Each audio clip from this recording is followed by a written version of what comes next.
வணக்கம், வாழ்க வளமுடன். இன்னைக்கு சிம்பிளான மார்னிங் டிஃபனை பற்றி பார்க்கலாம். வாங்க வீடியோக்குள்ளே போகலாம்.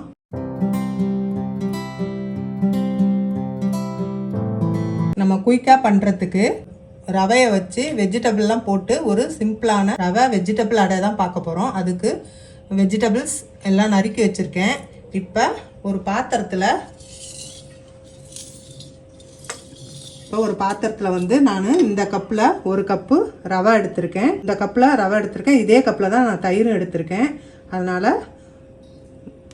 ஒரு கப்பு ரவை. இது வந்து வறுக்கலை, அப்படியே ராவாக தான் போட்டிருக்கேன். இந்த கப்பில் தான் ரவை எடுத்திருக்கேன். இந்த கப்பிலே தயிர் எடுத்துக்கிறேன். இதையும் இந்த ரவையோடு சேர்த்துக்கிறேன். புளிச்ச தயிர், ரொம்ப புளிக்க வேணாம், மீடியமாக இருக்கணும். இப்போ வந்து ரவையும் தயிரையும் போட்டு நல்லா மிக்ஸ் பண்ணிவிட்டு இதை வந்து ஒரு 1/2 அன் ஹவர் நல்லா ஊற வச்சுக்கலாம்.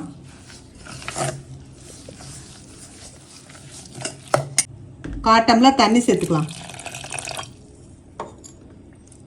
தண்ணி சேர்த்து இதை வந்து ஒரு 1/2 அன் ஹவர் நல்லா கலந்து ஊற வச்சுருவோம்.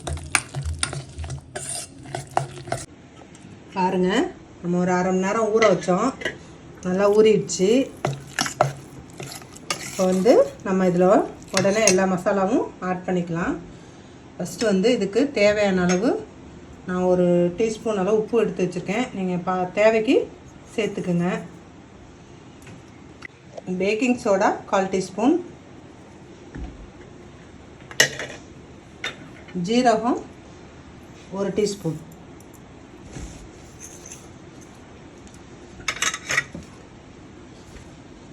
மஞ்சள்தூள் 1/4 டீஸ்பூன். வந்து நம்ம கோஸு, கொடமிளகாய், வெங்காயம், கேரட்டு, பச்சை மிளகாய், வாசனைக்கு மல்லி, கருவேப்பிலை எடுத்து வச்சுருக்கேன், நறுக்கி வச்சுருக்கேன் எல்லாம். இப்போ இதை எல்லாமே எல்லாம் மாவோடு சேர்த்துக்கலாம்.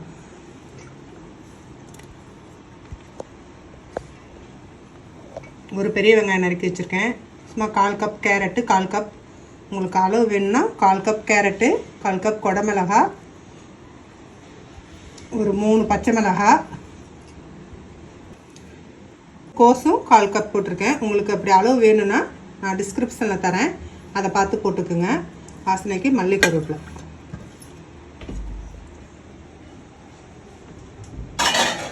இதெல்லாம் ஒன்றா சேர்த்து நல்லா மிக்ஸ் பண்ணிக்கலாம். டெய்லியும் நம்ம இட்லி, தோசை அது மாதிரி செஞ்சு தான் சாப்பிடுவோம். திடீர்னு நமக்கு வந்து டிஃபனுக்கு எதுவும் இல்லைன்னா, மாவு இல்லைன்னா நம்ம உடனே ஒரு 1/2 மணி நேரம் தான் ரவை இருந்தால் போதும். மற்றபடி இந்த காய்கறிலாம் கொஞ்சம் நறுக்கி வச்சுட்டு டக்குன்னு நம்ம ஒரு டிஃபனை ரெடி பண்ணிடலாம். இது வந்து உடம்புக்கு நல்ல ஒரு ஆரோக்கியமான இது. எல்லா காய்கறியும் சேர்த்துருக்கனால வெயிட் லாஸ்க்கும் நல்லா யூஸ் ஆகும். உங்களுக்கு நல்லா டேஸ்ட்டாகவும் இருக்கும். ஸ்டவ்வில் ஒரு தோசைக்கல்லை வச்சுட்டு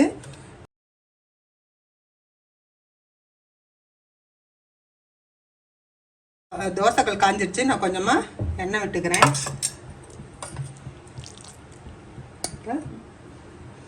இந்த மாவை இதில் போட்டு நம்ம, ஏன்னா அடங்கிறதுனால உங்களுக்கு மாவு இந்த கன்சிஸ்டன்சியில் தான் இருக்கும். அப்படியே மெலிசாக கையிலே தட்டி விட்டுக்கலாம். கரண்டியில் அப்படியே தள்ளிக்கலாம். இல்லை நீங்கள் தோசை திருப்பியில் கூட நீங்கள் அப்படியே மெலிசாக தட்டிக்கலாம். இந்த அளவுக்கு நல்லா மெலிசாக தட்டிக்கணும்.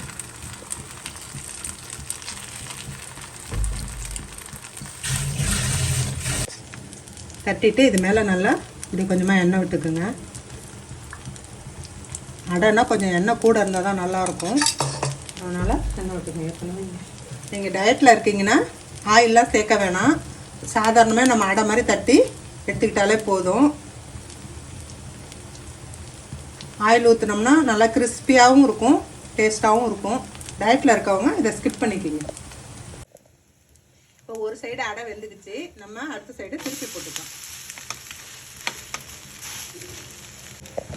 அடை வெந்துருச்சு. நம்ம அடை எடுத்துக்கலாம்.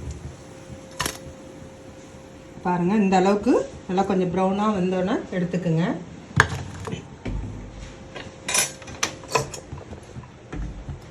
அடுத்த அடையை தட்டிக்கலாம்.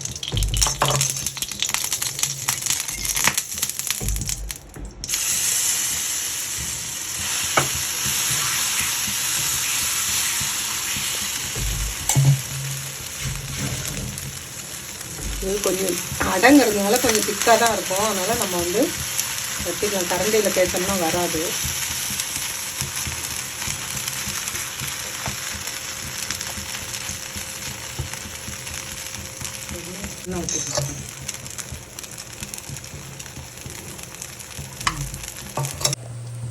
ரெண்டாவது அடையும் தட்டிட்டேன். இப்போ இதை நம்ம பிளேட்டுக்கு மாற்றிக்கலாம். பாருங்க எவ்வளோ கலர்ஃபுல்லாக, பார்க்கவே எவ்வளோ அழகாக இருக்குது. டேஸ்ட்டாகவும் இருக்கும், நல்லா சத்து உள்ளதும் கூட. இதே நம்ம தொட்டுக்கிறதுக்கு எதுவும் தேவையில்லை. நம்ம சாதாரண அரிசி மாவு அடையில் செய்கிற மாதிரி தான். இது அப்படியே சாப்பிட்லாம். தேவைப்படுறவங்க சட்னி தொட்டு சாப்பிட்டுக்கலாம். அந்த வீடியோ பிடிச்சிருந்துச்சுன்னா லைக் பண்ணுங்கள், ஷேர் பண்ணுங்கள், கமெண்ட் பண்ணுங்கள். கவி விலாக்ஸ்க்கு சப்ஸ்கிரைப் பண்ணுங்கள். தேங்க்யூ.